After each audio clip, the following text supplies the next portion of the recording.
First of all, apologies for the long hiatus between videos. Being out of the shop for a few weeks certainly will put you behind, but I'm catching up and it feels good to be back. I also have a few new things to tell everyone about, which I will put at the end of the video, but for now, let's get into this build. So I had some leftover hard maple from the bed that I built last month, and most of these offcuts had some defects that made them a little bit difficult to use. So I came up with this little end table that had a bunch of small parts, which allowed me to utilize these boards and get the most out of them. I also just needed a single template for this build, so I had Greg cut that for me right off the bat.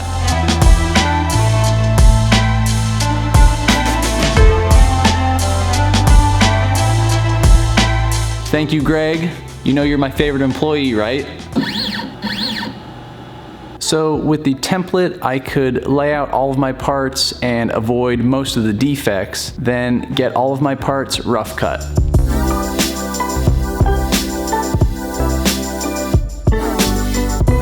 The design for this table is essentially just a cube, which is made up of 4 identical squares that are mitered together, and each square is made up of 4 identical parts, so that makes 16 parts in total. It's a pretty simple design that maybe looks a little complicated, but really the main reason for building it was to experiment with the top, and we'll get into that in a few minutes. But once I had all of my parts rough cut with one flat side, I could then start cutting the joint faces, which were just 45-degree miters.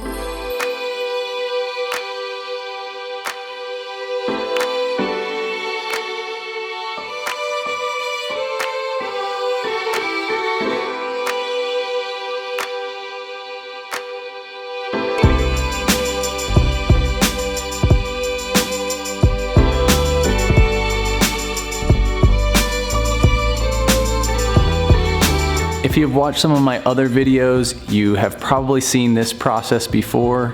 It is my favorite way to get identically sized parts with really clean joint faces. So with all of the parts to their final length, I could then clean up the last edge with my template and this monster flush trim bit that I got from Bits and Bits Company.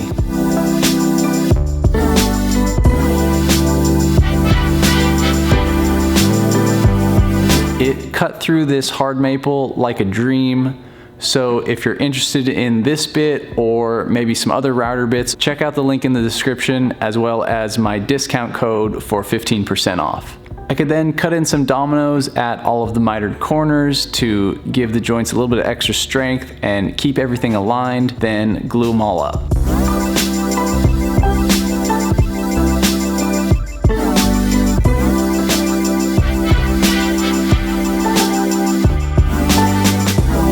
Now that I had the 4 individual squares, I could cut miters along 2 edges of each one, then glue them all up as a cube.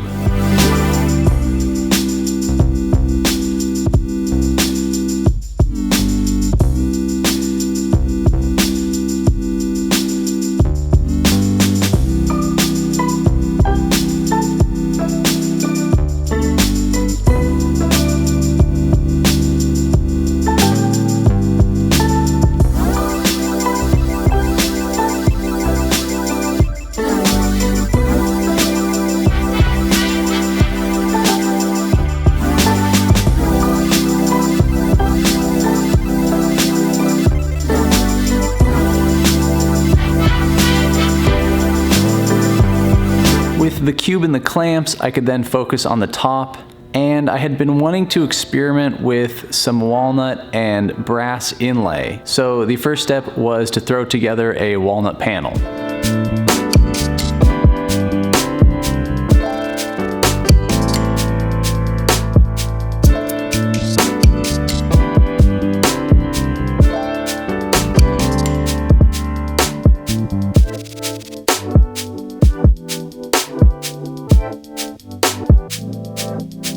So I wanted to experiment with cold casting brass, which is essentially just mixing brass powder or any other metal powder with epoxy resin. And I wanted the inlay to look really organic and be pretty subtle. So I spent a few minutes sketching some lines that followed the grain along one side of the walnut top.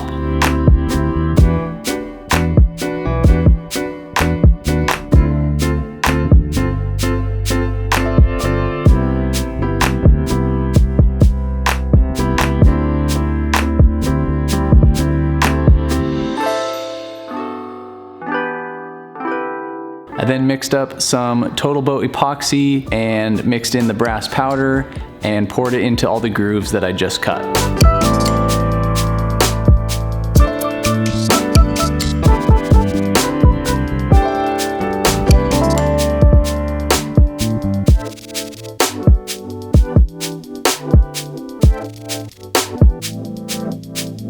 While the epoxy cured, I cut a rabbet around the top edge for the walnut top to sit into.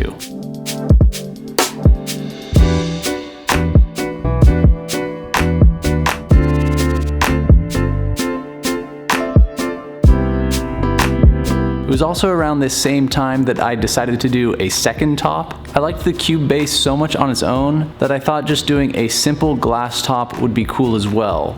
So here's just a quick clip of how I did that. Hi, I was wondering if I could buy a piece of glass from you. Oh, I can, okay, thank you.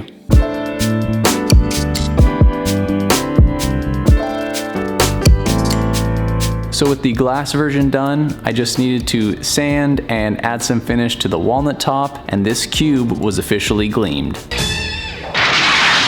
Gleaming the cube.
Alright, so there it is, a two-dimensional cube end table. Let me know which version you like more, and like I mentioned at the beginning, a couple things to let you know about real quick. My usual discount codes are in the description, as well as a new one from a company called ENVIROKLENZ. I have been meaning to take air quality in my shop a little more seriously for a while now, and ENVIROKLENZ sent me an email and asked if I wanted to try out one of their air cleaners, so I figured why not. It's a small unit that is rated for 1,000 square foot room, and it has a medical grade air filter in it. I've been using it for probably the last week and a half, and I really can see a difference, feel a difference in the air in my shop, which is awesome. So there's a link to check out all the air cleaners from ENVIROKLENZ, as well as a discount code for those as well. Also, the other big news is that Chris Salamoni and I have decided to team up, and I'm gonna start posting videos on his channel as well. We are just starting out with it, so my first video on his channel should be up today.